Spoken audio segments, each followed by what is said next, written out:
Hi, retelling of the film The World of Persecution. Two buses with schoolgirls are driving along the highway through the forest. Everyone is chatting merrily, and a lonely girl named Mitsuko is writing a poem. Her friends ask her to break away from her notebook at least once and enjoy the world. Mitsuko bends down to pick up the handle when a gust of hurricane-force wind hits the school bus and pierces it through, cutting apart all the other passengers. When Mitsuko looks up, the bus has no roof, and her friends lack the upper halves of their bodies. A moment later, a second gust of wind blows, but Mitsuko manages to dodge so as not to die like her friends. When the bus stops, she gets out of it and runs along the highway through the upper halves of the bodies. In front of her is a group of 4 girls. She pushes one of them to the ground, saving her life, while the other girls suffer the same fate. But just a moment later, the girl dies trying to save a group of cyclists. Left alone again, Mitsuko runs as far as possible and reaches the river. Several bodies of schoolgirls were washed ashore. She washes her face and changes into a clean uniform, after which he goes wandering on the highway again.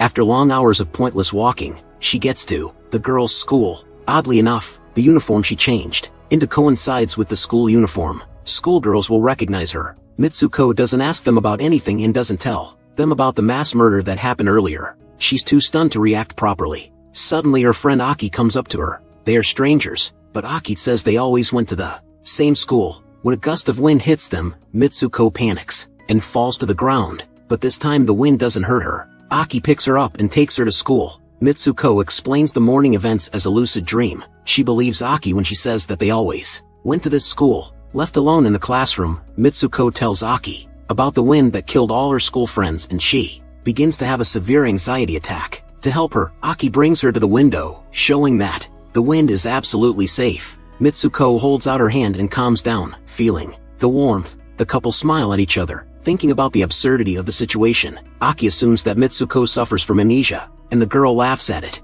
After that, the couple meets with their group and decide to skip classes. The 4 of them run into the forest, laughing and playing. Mitsuko's mental state is completely the opposite of what it was a few hours ago. She forgets everything about her past life, considering it a dream. The group stops to catch their breath on the riverbank. Aki and Mitsuko look at each other and like each other even more. Mitsuko then tells the other girls about her dream. One of them thinks she may have fallen into a parallel universe, but the others think she's just bluffing. Then they notice a pillow on the ground and use it for a playful fight. When the feathers fly in all directions, the girls look at each other admiringly. Mitsuko notices a couple of girls in love standing nearby, with a smile and watching them. The pillows must have belonged to them, but they disappear before Mitsuko manages to ask a question. The girl says that if they want to change their reality, they have to do something unexpected and unusual.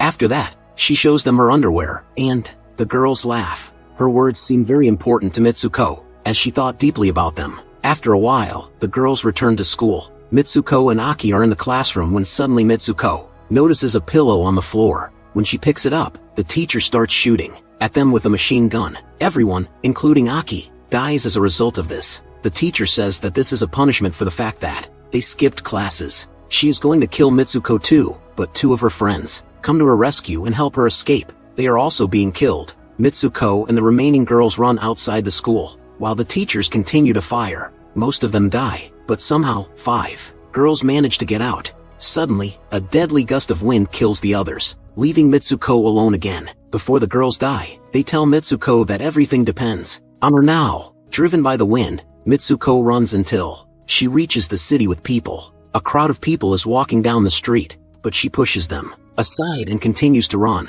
It stops only when it reaches police station and meets a female officer. The officer at first thinks Mitsuko is sick, because she refuses to speak and only points her finger in the direction, but suddenly the policeman calls her Keiko. When Mitsuko looks in the mirror, she is shocked to see that she has turned into a completely different person. The policeman turns out to be Keiko's friend Tomoko, who rejoices at Keiko's wedding, which will take place in a few hours. Keiko, who just a few seconds ago was a completely different person, is confused. She can't think straight and lets Tomoko do whatever she wants. They get in a car and drive to the chapel where she is getting married. The morning gets even wilder when a crowd of women follows their car like Keiko is a celebrity. They all express their admiration for the wedding. In the chapel, many other women surround and greet her. When she reached the locker room, she was shocked to see that Aki was getting ready for the wedding. She almost can't believe her eyes. Her mind is confused. She tries to ask what's going on, but Aki secretly whispers to her to be quiet for a while.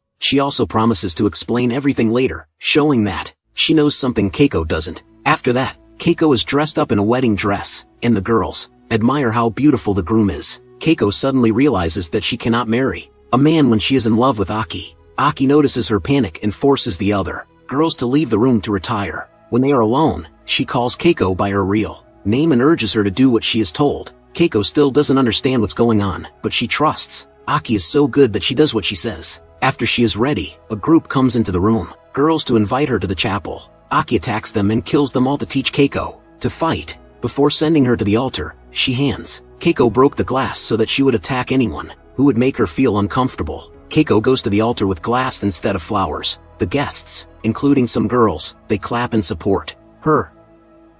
At the other end of the aisle is a vertical coffin, in which lies her fiancé. Suddenly, the guests start making inappropriate gestures and taking off their clothes. They taunt Keiko and push her towards the coffin. When it opens, it turns out that her future husband is a disgusting creature with a pig's head and a human body. The crowd forces her to kiss him, but instead, Keiko stabs him with a glass. In a fit of anger, she also kills several girls around her. Aki arrives in time to save her, but they are stopped by a duo of teachers from the previous school. They fight and they manage to run out of the church. Aki distracts the teachers, and Keiko continues to run until she is stopped by a girl in a tracksuit. The girl calls her Izumi and invites her to the marathon. Keiko looks at her face in the mirror and is surprised to see that she has turned into someone else again. Now she is Izumi, the marathon running star that everyone loves. The crowd cheers for her as she runs along with her friends. Her friends say that she has always been a good runner since high school. Izumi doesn't understand what they're talking about, but to this, she doesn't even want to know the answers anymore.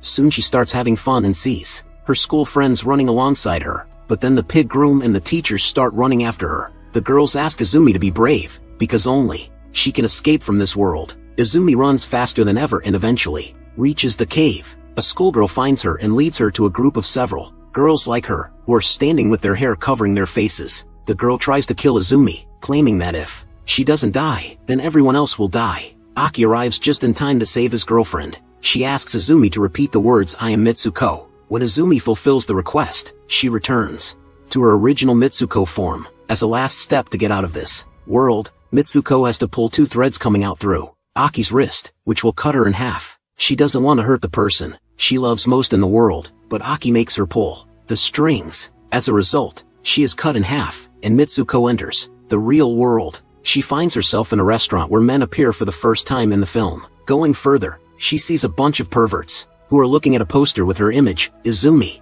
and Keiko. On the website it turns out that she is in a depraved city called Men's World, filled only with men who love cruel. A 3D survival video game called Tag. The only controllable characters in the game are Mitsuko, Izumi and Keiko, and all three of them are her. The man recognizes Mitsuko and tells her that she is in the future.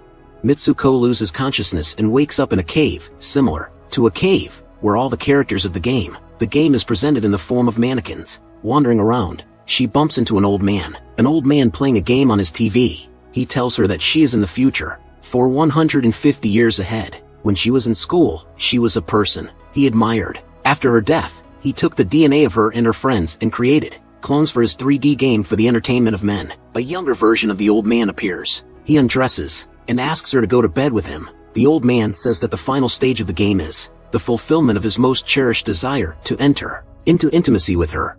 The man is about to touch her when suddenly she remembers the words of her friend, who asked her to do something unusual to get out of the illusion. Mitsuko follows the advice and attacks the man, shouting at him to stop playing with girls like toys. She tears one of the pillows, and the white feathers turn red from her anger. Finally, she snatches the old man's cane and does the unthinkable, because her death was never part of the game. In the last scene, Mitsuko wakes up alone in a field of white snow. She understands that it's over, which means that she is never have to be trapped in a game. Although the film seems bizarre and meaningless half the time, it is a metaphor for homosexuality. Mitsuko and the struggles she faces as a woman. In Japan, each of the three different girls represents a woman struggling with different but interrelated problems. Mitsuko is a high school student who is in love with another girl. The scene in which they see a pillow in the middle of the forest depicts how gay women find themselves on the sidelines of society. Similarly, Keiko is a woman who is forced to marry a man she does not love.